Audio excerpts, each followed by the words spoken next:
Students, हम देख रहे थे पार्ट दूसरा जंगल। पार्ट समझा दिया आपको। अब हम इसे देखेंगे शब्दार्थ और प्रश्नोत्तर स्वाध्याय। ठीक है, तो पहला शब्दार्थ दिया है आपको, किताब के अंदर ही दिए, वही शब्द हम देखेंगे पहले। अनुशासन, अनुशासन का मतलब होता है नियम या शिस्त। झिझक, लज्जा, संकोच। बुहारना, झाड़ू लगाना। बुदबुदाना, अस्फुट स्वर में बोलना। कोप्पल, नई पत्तियाँ। धमा चौकड़ी, उछल कूद, उपद्रव। बीटर, बीटर दृष्टि, नज़र गड़ाए देखना। कीच यानी कीचड़ या दलदल। चितकबरी, रंग बिरंगी। पहले के लोग बोलते थे रंग बिरंगे कपड़े पहने, ऐसा नहीं बोलते थे, चितकबरी कपड़े पहने हैं, यानी उसका मतलब होता है कलर कलर के कपड़े पहनना। पोखर, पोखर यानी जलाशय या तालाब। हमजोली, साथी या संगी।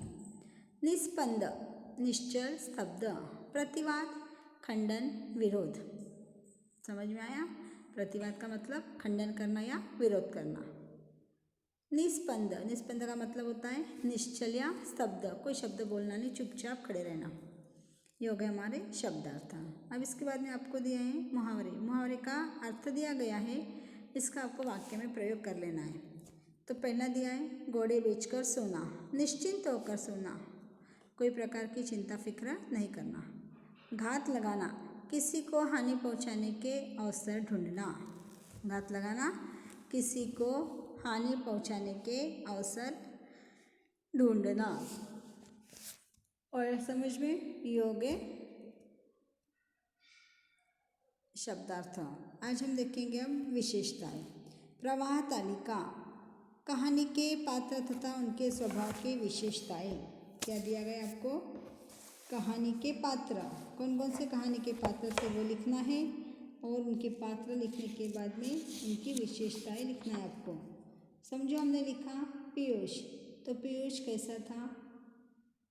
पहले हम पात्र लिख लेंगे, क्या क्या पात्र है करके। तो पात्र में क्या लिखेंगे हम? पीयूष की दादी, पीयूष के पापा, पीयूष की मम्मी, ये लोग थे। और कौन था?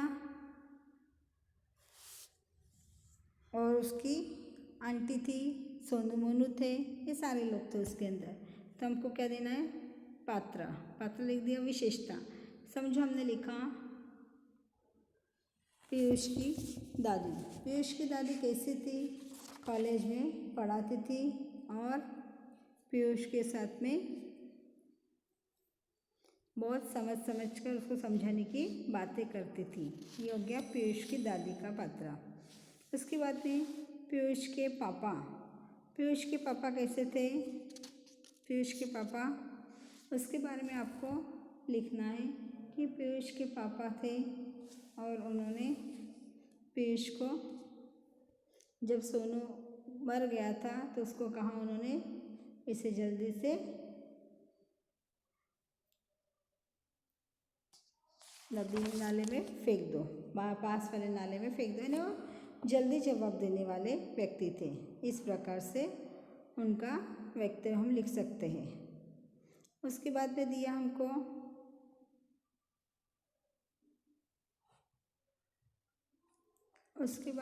दिया गया है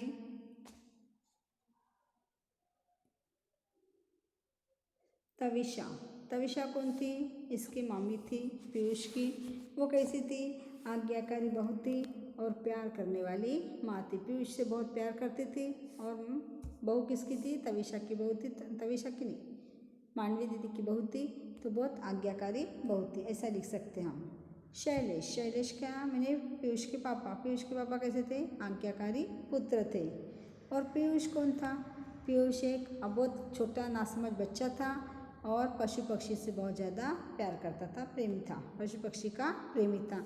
इस प्रकार 3-4 लोगों के यहाँ पे उनके आपको लिखना है कि कैसे कैसे थे करके।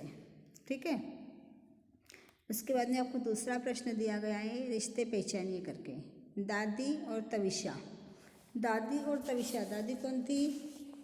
सास, और तविषा कौन थी? उसकी बहू थी। सास बहू लिखेंगे। पीयूष और शैलेश, पीयूष और शैलेश पुत्र और पिता।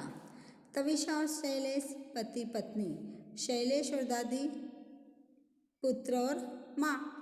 है ना, माँ और पुत्र, इस प्रकार के इनके रिश्ते आपको यहाँ पर लिख लेना है। हो गया। अब ज़्यादा प्रश्न तो इसमें दिए नहीं हैं, लेकिन हम ज़्यादा के प्रश्न देखेंगे। आपको दिया है पालतू प्राणियों के लिए आप क्या करते हैं, विस्तारपूर्वक लिखिए। एक निबंध आपको तैयार करके लिखना है और निबंध आपके हिसाब से आपको बनाना है। ठीक है।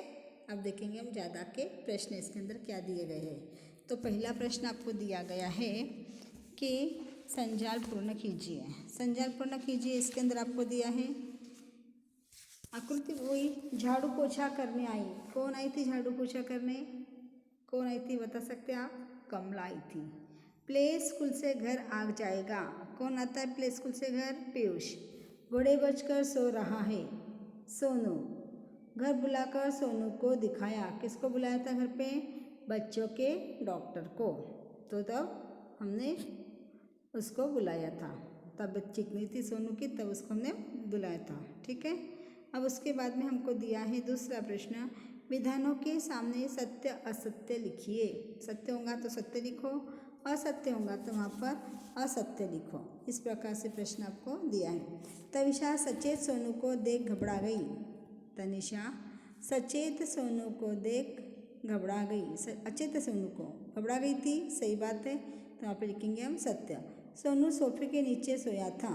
मोनू सोफे के नीचे सोया था, नहीं, सोनू सोया हुआ था, तो ये गलत आएगा। ठीक है। अगला प्रश्न दिया आपको, कोष्टक में सही विकल्प चुनकर वाक्य फिर से लिखिए। बैठक बुहारते हुए कमला की नज़र किस पर पड़ी थी? सोनू पर पड़ी। अम्मा आप जल्दी से जल्दी खाना दे दे, कक्षा में भेज दे, घर भेज दे। आप अम्मा को जल्दी से जल्दी घर भेज दे। कहाँ भेजना था अम्मा को? घर बुलाना था, इसलिए क्या कहा वहाँ पे? आप जल्दी से जल्दी अम्मा को घर भेज दो। ठीक है, समझ में आइए। ये भी आपको तैयार करना है प्रश्न उत्तर, जो मैं बता रही हूँ आपको लिखना है। आगे दिया है आकृति पूर्ण कीजिए। शैलेश को खबर इन्होंने दी, किसने दी थी शैलेश को खबर? मांडवी दीदी ने, उसकी माँ ने दी थी ना, इसलिए लिखेंगे हम मांडवी दीदी ने दी थी। पीयूष सोनू को करता, क्या करता था पीयूष सोनू को? बहुत प्यार करता था सोनू से।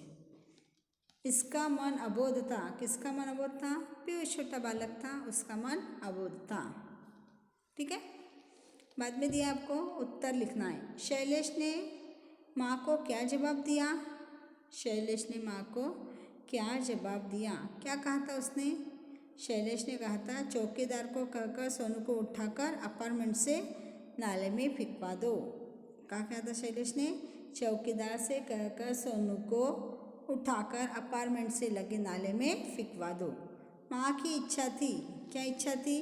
कि घर के बच्चों के जैसा सोनू का अंतिम संस्कार होना चाहिए या किया जाना चाहिए। रिश्ते पहचाने। शैलेश, शैलेश और दादी। शैलेश पुत्र था, दादी उसकी माँ थी, दादी उसकी माँ थी। इस प्रकार से अपने को ये इसके रिश्ते पहचानना है। ठीक है, इतना आज हम देखेंगे। आगे के और जो एक्स्ट्रा प्रश्न है वो अगले पीरियड में और देखेंगे। तो आपको जितने भी मैंने प्रश्न समझा दिए हैं नोटबुक में के एक्स्ट्रा वाले और टेक्स्ट बुक में के ज़्यादा जो भी स्वाध्याय है वो आपको अपनी नोटबुक में लिखना है, वाक्य में प्रयोग भी कर लेना है।